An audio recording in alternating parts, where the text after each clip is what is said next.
जैसे कि हम कंप्यूटर 10 क्लास चैप्टर नंबर 2 पढ़ रहे हैं, जिसका नाम है यूज़ इंट्रैक्शन।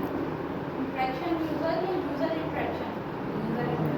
यूज़र इंट्रैक्शन, ठीक है, वहाँ आते हैं। तो यूज़र इंट्रैक्शन का क्या मतलब होता है कि जिस चीज़ पे हम काम कर रहे हैं उससे एक इलेक्ट्रॉनिक डिवाइस है, आप उस पर अपना प्रोग्राम जो है वो ऑपरेट कर रहे हैं, तो उसका एक इलेक्ट्रॉनिक डिवाइस के साथ जो आपका इंट्रैक्शन होगा, आपका उससे जो लिंक होगा, जो कनेक्शन होगा, उसे क्या कहेंगे हम? User interaction. इसकी हमने एग्जांपल में बात की थी कि जैसे हम कैलकुलेटर की एग्जांपल ले लेते हैं, उसमें हम एक वैल्यू पुट करेंगे, हम उसे इनपुट देंगे, जो जिसे वो सॉल्व करके जो है वो कैलकुलेटर हमें आंसर प्रोवाइड करेगा। 2+2 हमने उसे इनपुट फ्राहम की, उसने हमें आंसर में 4 लिख कर दिया। तो ये हमारा क्या है? इंट्रैक्शन है एक इलेक्ट्रॉनिक डिवाइस के साथ, ठीक है। कैलकुलेटर को भी हम इलेक्ट्रॉनिक डिवाइस में ही इंक्लूड करते हैं। ओके, नेक्स्ट आज हमारा जो टॉपिक है वो है फॉर्मेट स्पेसिफायर, कि किस तरह से हम जो है वो कंप्यूटर में एक इनपुट प्रोवाइड लिखते हैं और आउटपुट जो है वो हमें किस तरह से जो है वो शो होती है।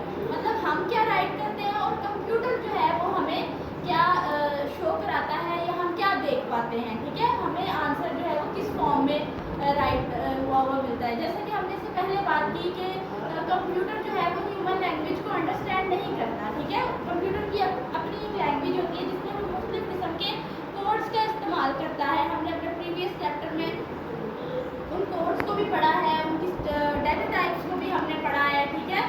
तो इसमें हम जो है वो राइट करने का उसका पैटर्न देखेंगे कि किस तरह से हम एक फॉर्मेट को स्पेसिफायर कर सकते हैं, किस तरह से हम उसे राइट कर सकते हैं, समझने के लिए इजी बना सकते हैं, उसको अंडरस्टैंड कर सकते हैं, ठीक है।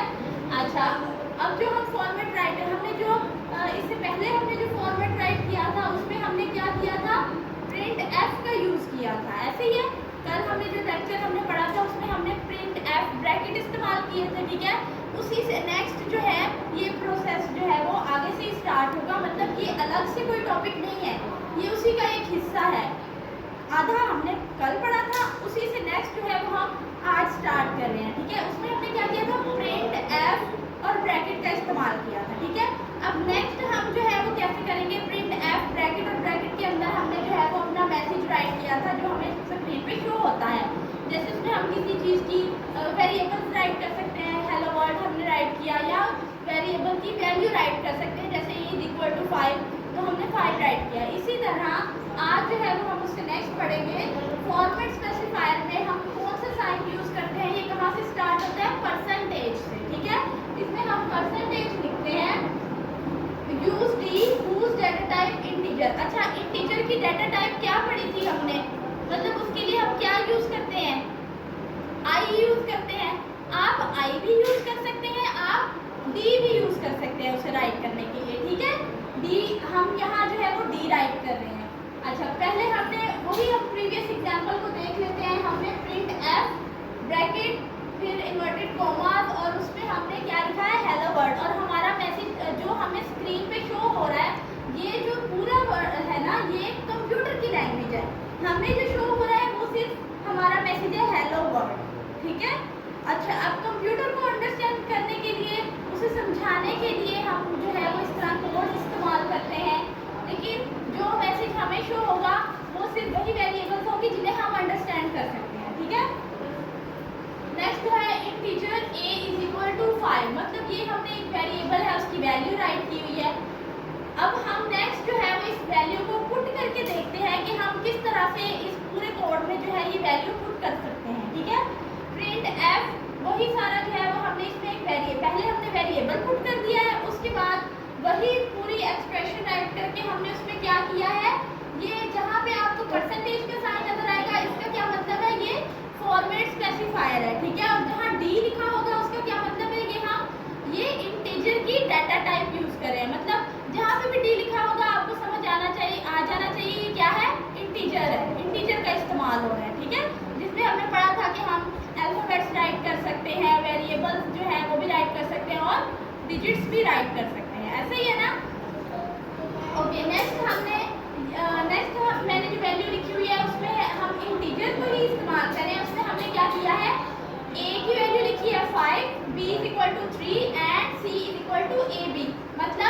ए की और बी की वैल्यू को अगर हम ऐड कर लेते हैं तो क्या आंसर आता है 8। तो सी आंसर जो है वो हम इसमें वेरिएबल्स फिलहाल राइट किए हैं, हम इसमें इसकी वैल्यू भी पुट कर सकते हैं इसी के आगे। तो इसको हमने कंप्लीट एक ही लाइन में लिखने का मतलब ये है कि हमने क्या किया है, इंटीजर डेटा टाइप इस्तेमाल की है और हमने पूरे इक्वेशन को इनिशियलाइज कर दिया है। इनिशियलाइज हम किस तरह से करते थे कि हम पहले हम वैल्यू लिखते थे, वेरिएबल्स राइट करते थे, नेक्स्ट स्टेप में हम उसकी वैल्यू पुट करते थे। इसमें हमने क्या किया है, वेरिएबल्स के साथ ही उसकी वैल्यू पुट कर दी है। ऐसे ही किया है ना, पहले हमने वेरिएबल्स को वैल्यूज दी हुई है, नेक्स्ट जो है वो हमने उसमें वैल्यू पुट कर दी है। ए और बी, ए प्लस बी की जगह हम क्या 8 भी राइट कर सकते हैं, जो हमने मतलब वैल्यूज में पुट कर दी। मतलब एक ही लाइन में डाटा टाइप ने क्या किया, इनिशियलाइज कर दिया पूरी इक्वेशन को। ठीक है, अब नेक्स्ट जो है वो हम इस प्रोसीजर को मतलब इस को सॉल्व करना सीखेंगे कि हम इसको किस तरह से राइट कर सकते हैं, इसी इक्वेशन को जो हमने ऊपर लिखी है। पहले हम ब्रैकेट का यूज करेंगे, इन्वर्टेड कॉमा, सम, मतलब अब हमने इनको क्या करना है, ऐड करना है। जैसे मैंने अभी ऊपर आपको बताया 5 में 3 ऐड होंगे तो वो 8 आंसर होगा उसका। मतलब हम क्या कर रहे हैं, सम कर रहे हैं ना, उसे ऐड कर रहे हैं, सम राइट करेंगे। फिर उसके बाद हम ये फॉर्मेट को स्पेसिफाई कर रहे हैं तो हम परसेंटेज का साइन यूज कर देंगे। इसमें कौन सी डाटा टाइप यूज हो रही है, इंटीजर, तो हम डी राइट कर देंगे। ठीक है, फिर हमारे पास एक वैल्यू हो गई a = 5, ये इसकी वैल्यू हो गई। ठीक है, एंड आएगा दरमियान में, आप कॉमा भी जो है वो लगा सकते हैं। उसके बाद है परसेंटेज डी, मतलब ये किसकी वैल्यू हो गई, बी की। एंड नेक्स्ट जो है वो ये किसके इक्वल है, percentage D A B C, मतलब ये सी के इक्वल है। हमने ए बी सी तीनों की वैल्यूज को इकट्ठा राइट कर दिया, मतलब हमने क्या किया, वैल्यूज को उसमें पुट कर दिया। जैसे नेक्स्ट स्टेप में लिखा हुआ है सम ऑफ 5 and 3 = 8, इसको इसी तरह हम लिख के वैल्यूज को पुट भी कर सकते हैं। ठीक है, नेक्स्ट हमने क्या कहा कि हम बात करते हैं फ्लोट की बारे में। ठीक है, फ्लोट का हम डाटा टाइप उसका क्या यूज करते हैं, डाटा टाइप फ्लोट का f। ठीक है, फ्लोट में हमने बात की कि हम पॉइंट्स वाले नंबर्स जो है वो इस्तेमाल कर सकते हैं, ऐसा ही है ना। अब हमारे पास एक वैल्यू है 2.91। ठीक है, इसको हमने क्या करना है, सेम उसी इक्वेशन के अंदर, उसी एक्सप्रेशन के अंदर हम ये वाली अपनी वैल्यू जो है इसको पुट करेंगे।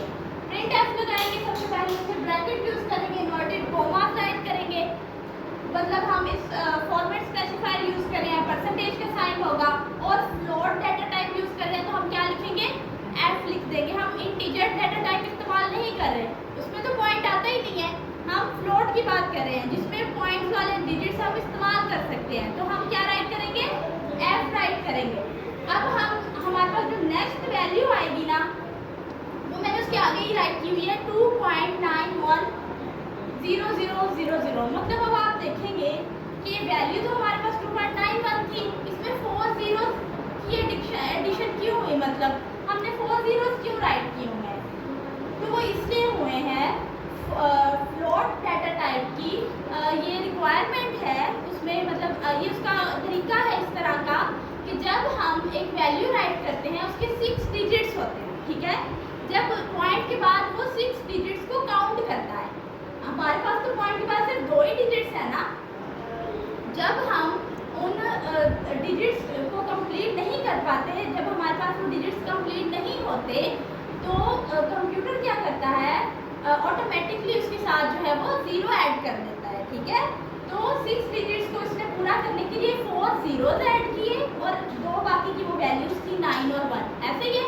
मतलब पॉइंट के बाद कितने हमारे पास डिजिट्स हो जाते हैं, 6।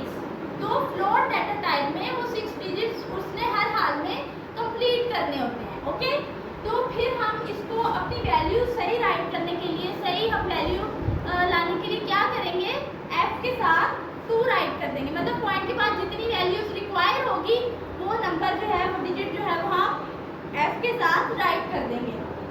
फिर हमने वो इक्वेशन लिखी, print F bracket inverted comma percentage, format specifier को डिफाइन करता है।